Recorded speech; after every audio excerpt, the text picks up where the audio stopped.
Pleased to welcome Lori Wallach to this program. She's director of Public Citizens Global Trade Watch.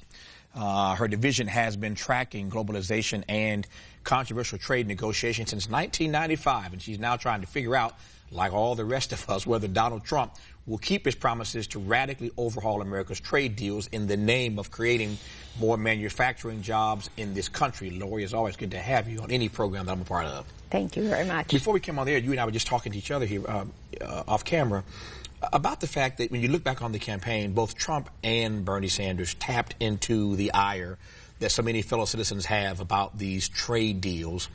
In the end, Bernie did not win. Donald Trump did. What's it all mean, though? Well, a lot of Americans, rightfully so, are extremely aggrieved about how these trade agreements have come out. I mean, they got branded free trade, but they're just like Trojan horse maneuvers to expand corporate power. And the country woke up right, left, and center and said, this was not good for me. Yeah. There were 500 corporate advisors who got to negotiate these deals with the officials behind closed doors, and they got what they wanted. So we've seen millions of jobs offshored, wages pushed down, floods of unsafe imported food, medicine prices jacked up because there's protectionist monopolies for big pharma in free trade agreements. And the public basically just got a nose full of it and said, I'm done. Bernie Sanders realized that. Trump realized that. The polling shows that. Most Democrats in Congress realize that. But unfortunately, there has been, prior to now, a bipartisan presidential sickness in favor of the status quo corporate trade agreements. And the Obama folks were pushing the biggest, baddest one of them, the Trans-Pacific Partnership, right through the election. And they were in all these swing counties in Ohio, in Michigan, Pennsylvania, talking the dang thing up through October. You brought me this little gift when you came on the set tonight, which I appreciate. So since you raised Obama, you wrote a piece for Huffington Post, as I recall. I can only imagine the hell you must have caught for writing this piece, but you really blamed in part Barack Obama for Trump's victory in those counties you just referenced because they were so aggressive in pushing this. Bernie was against it. Hillary was for it before she was against it. But what impact did your research show you that the president and his administration, what impact did their pushing this so aggressively during the campaign all the way to the end have on the outcome? So I did the piece with the political director of Credo, which is a big national online wonderful group that also does election work. And we were looking at the outcomes of the race and we were thinking, how the hell did this guy win some of these counties? And then I started thinking, you know, I remember actually hearing from back home in Wisconsin that there were cabinet-level folks right through October campaigning for TPP because they were hoping to pass it after the election in the lame duck. I wonder if there's any overlap. So I started actually looking where the cabinet folks were going to push TPP while Hillary Clinton's saying it's a third term of Obama. Well, they're making the Obama brand, NAFTA on steroids, TPP job killing, which folks right through the Midwest really despise, making it even less reputable that this lady who had been for TPP maybe now was still for TPP or wasn't for TPP because Obama's pushing TPP. And we found a lot of these swing places where literally a county that would never vote Republican had gone for Trump. In the swing states, there had been 1, 2, 3 cabinet-level Obama visits pushing TPP since the political conventions. I just don't find it to be a coincidence that in a lot of those places, people just said, basta. I may hate that guy, but he's my political Molotov cocktail, and I have had it with Washington. So, speaking of Molotov cocktails, you may have just answered my question. What do I expect coming through my window now that this guy is, he's the man?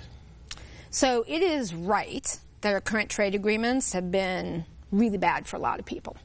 And, you know, look how they were written. He or she who pays the piper calls the tune. So you had all these closed deals with all these corporate interests. But the question is if Trump is going to make it better or worse. And it could go either way. So there are a bunch of leftover trade agreements that Obama had started that didn't quite get done. So, you know, it was good news that Trump wasn't going to revive the TPP. The TPP, which was signed a year ago almost today, could not get passed through Congress an entire year, and the public did that. That was not Trump. That was Republicans, Democrats, Independents across the country saying to the members of Congress, you vote for that thing, I am never voting for you. So we all, the public, did that, and people actually in the other countries, in Australia, New Zealand, Chile, Peru, they fought tooth and nail to stop that thing, and we won. So then basically Trump said, all right, I'll box and bury it. I'm going to like zombie treat it, so head and body different places so it can't come back up. But he basically buried it. But then there are all these leftover agreements that are the same old, like NAFTA. And he hasn't said what he's going to do with those. There's one with China. There's one with Europe. There's a service sector one that's all about financial deregulation. He's been mum. So what's he going to do with the existing agreements that are negotiated? Then what's he going to do with the leftover ones? So he says he's going to renegotiate NAFTA. But if he does it wrong, he could make it worse. On the other hand, he could make it better. And then it kind of depends who's at the table, which gets to the third part. Is he going to change the process? So far, those 500 corporate advisors who've been able to make all the past calls are still at the table. So is the secrecy still on? So let's see what happens. What is the relationship? I'm asking what is the relationship. I know what the relationship is. Let me stop acting like I don't know. There is a linear line between Bush, Obama, and Trump where Goldman Sachs is concerned. And they're not the only ones. I don't want to just beat up on them. But what do you make of that? Well, I have my own theory. Yeah. This would be this is not fake news, but it also is not exactly factual because it's just Lori's personal theory. I'm identifying it that way right now. Here comes Lori's alternative facts. Stand by. Okay, you're on. But there aren't because they're real facts under this. Right. So here's what's really peculiar. Trump had this whole list of things he was going to do in his first day, right? He's done some really despicable ones off that list. Stuff he just does not even have the constitutional authority to do. He's done it anyway, like Harry Potter 1 kind of stuff. Yeah. But one of the things he totally could do was declare China a currency manipulator in his first day. How many times did we hear that? It was like Groundhog Day. Going to declare China a currency manipulator in his first day. Didn't do it. Then he's got this U.S.-China deal. Check this out. The deal's contents, there's a whole part of it that helps promote offshoring of U.S. jobs to China. According to Trump, ixnay, there's a whole part of it that helps Chinese firms buy up land and companies here and run things. According to Trump, that's a bad idea. There's a whole system in there that lets Chinese companies operating here go around our courts, go into tribunals run of 3 private trade attorneys, and raid the U.S. Treasury. These tribunals can order the U.S. government to pay unlimited sums of taxpayer money, no outside appeal, to help out a Chinese company that doesn't like our laws. Trump says he's against that, technically called investor-state dispute settlement. Yet they're silent on that dang agreement. Why, if you've got China that is 1/2 of the U.S. trade deficit, $327 billion of trade deficit attributable to China in 2015, and like you're going NAFTA, UK, you're looking every place else, but I'm not going to look over here at China. Trade deficit, well, hell, you want to get rid of the half of it. It's sitting right next to you on the couch. But you know something? You just try Googling U.S.-China bit. What comes up? Goldman Sachs. They are the only Wall Street operation that is pushing that damn thing. And it just got to make you wonder, again, not alternate facts. That has all been totally factual. The only jump here is between. Coincidence, maybe? Maybe not. He's suddenly being really quiet on the thing that's the biggest part of the trade deficit when he is infested with Goldman Sachs people. What is the read on NAFTA 20 years later?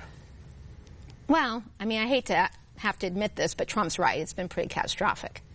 I mean, in the U.S. Hey, don't feel bad. My grandmother said all the time, our broken clock is right twice a day. That's exactly right. He can be right every now and then. I mean, yeah. So it is the case that in the U.S., depending on what numbers you look, we've lost around about 1 million jobs. There are 880,000 specific U.S. jobs certified by the U.S. government just under one narrow program called Trade Adjustment Assistance as lost to NAFTA, either offshoring to Mexico or Canada or imports.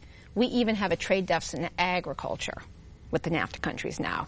So you've got small farmers, you've got people, many, many tens of thousands of plants have been outsourced or shut down by NAFTA trade.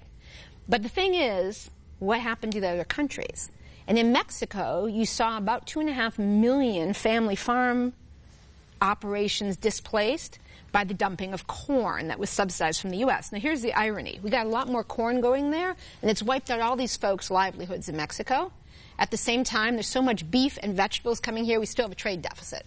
So it's kind of a double whammy.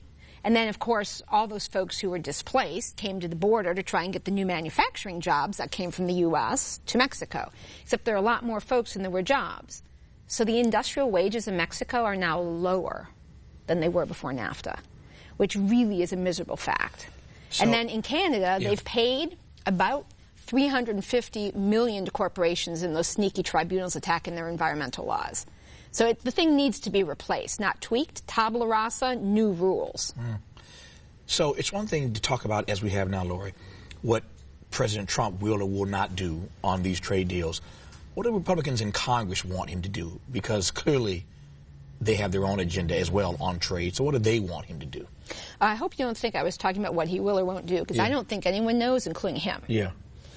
I'm speculating about what he ought to do. Right. And in fact, if you go to our website, which is tradewatch.org, you can see all these citizen groups representing 15 million people called the Citizens Trade Campaign. Faith, civil rights, consumer, environmental, labor, family farm wrote 10 things that got to be fixed in NAFTA. And that sort of lays out what a good deal would be. Right. Who knows what he'll do? Because the Republicans in Congress love all the stuff in the old NAFTA that makes it the very problem that Trump says he's going to fix.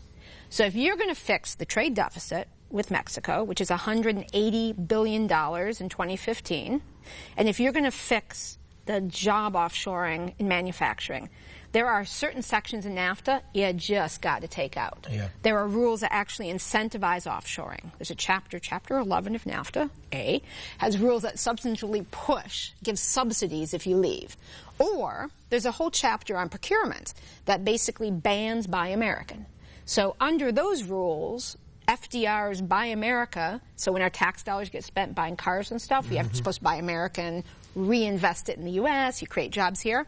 Doesn't mean Buy American anymore. It means Buy American, Mexican, and Canadian. So we're offshoring our tax dollars. That's got to go. But the Republicans in Congress, they love that stuff because it's their corporate funders who pushed it into the original NAFTA.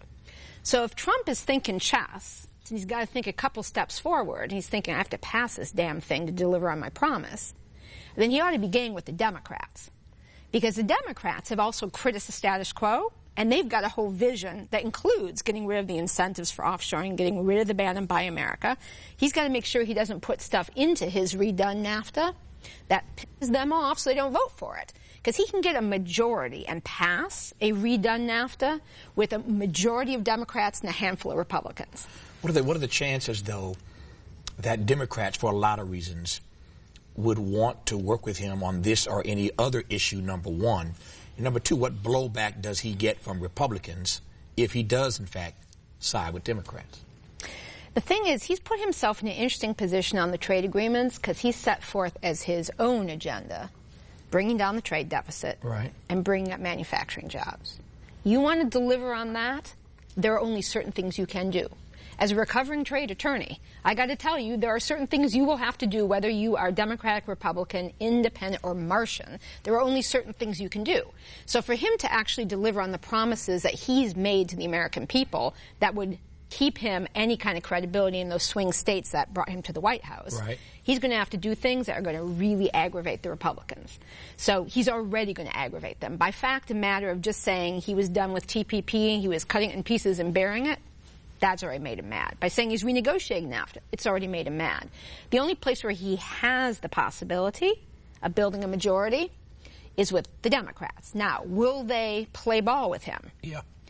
Unclear.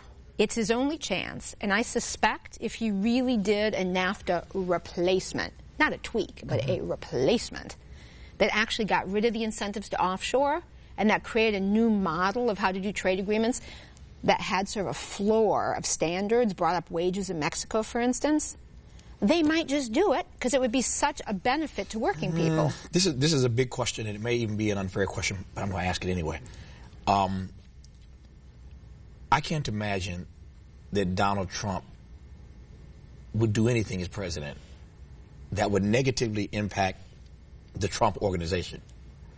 So is there anything we can read into what's best? You see where I'm going with this? Oh, yeah. Anything we can read into what's best for him and the Trump organization about where he may want to go on trade? I think that there is a piece of it with him on trade that, number one, he's been believing this stuff forever. Right. And he is a guy who is very keen to have people agree with his way of thinking. So there is a piece for it where it's sort of, I think, some of the I told you so, you guys have been wrong forever. Like since NAFTA. Right. In 1993, he's been railing against NAFTA. It's one of the few things where he's consistent. So he may gut it then. He may completely redo it. Yeah, no, actually, this is one of the areas where it's what he actually believes. Right. Versus, I think, a lot of other issues. He's been here, he's been there. The wind's blowing over there, I'm going that way today. Yeah. But this one I think he believes, and also I think there is some sense that some of these promises that he delivered directly from his view to the voters who are responsible for electing him, he feels like he owes delivering on some of this politically, because if he doesn't, that's the base of his power. He's talking to that set of people who delivered his way into the White House. And these are one of those issues that he knows instinctively, but the polling shows that is where you take those swing Democratic voters, those people who voted for Obama twice in Pennsylvania, Ohio, and Wisconsin. You move those folks into supporting him and holding their nose in everything else he does if he can deliver on the trade and job stuff. But where is there any evidence throughout his entire business career that Trump cares about workers, that he cares about everyday people? No, I don't think that he does. He cares about Trump winning. Right. But for Trump to win, in his view, for him to have the power to do what he wants to do, basically the way he got here and the way he's going to have any credibility is to keep that base. So this is about Trump's success, in a way. And the question is, can progressive people more or less harness having a billionaire capitalist, if you will, in crass terms, help take down a chunk of what has been one of the most destructive trade agreements to working people?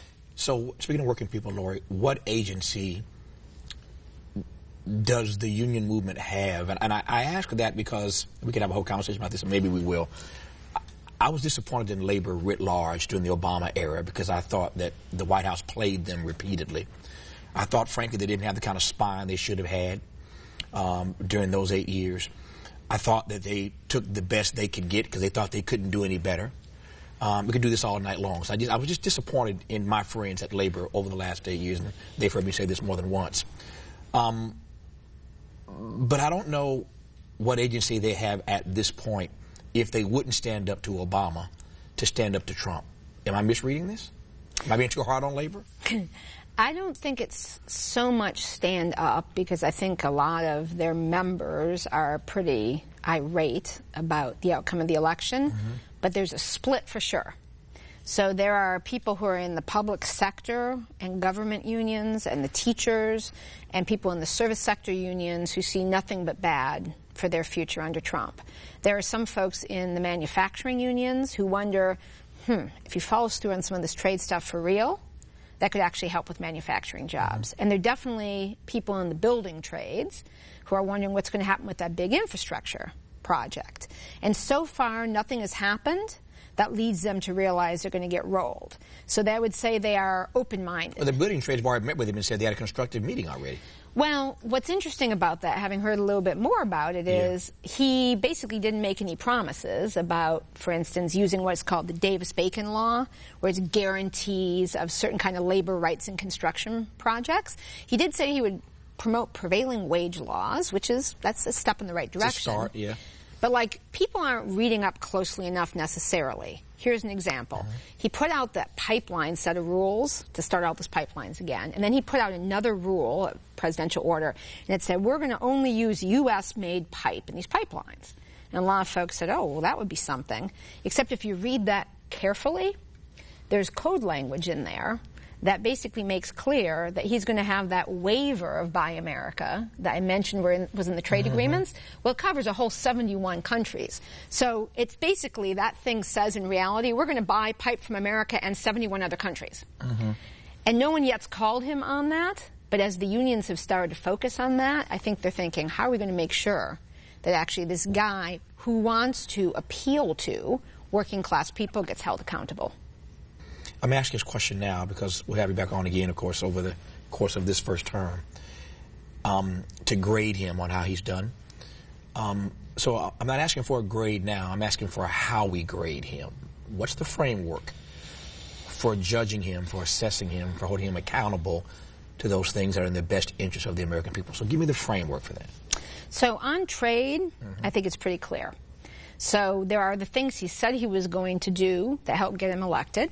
So declaring China currency manipulator, renegotiating NAFTA, getting out of it, burying the TPP, right? Check one box, he buried the TPP.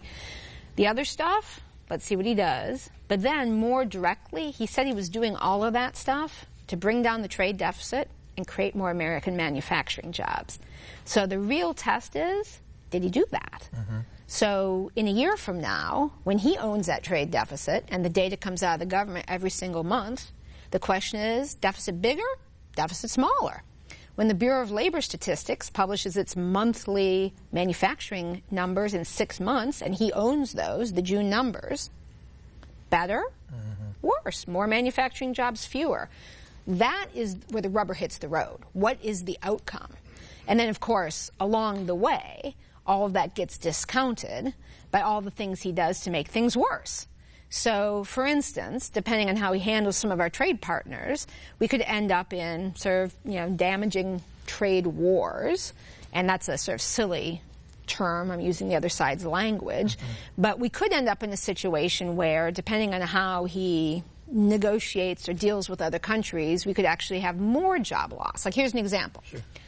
In NAFTA, for a product to be counted as a NAFTA product, you have to have about 62 and change % of the content be made in North America for a car, for instance, and then it has to be assembled in the U.S., Mexico, or Canada.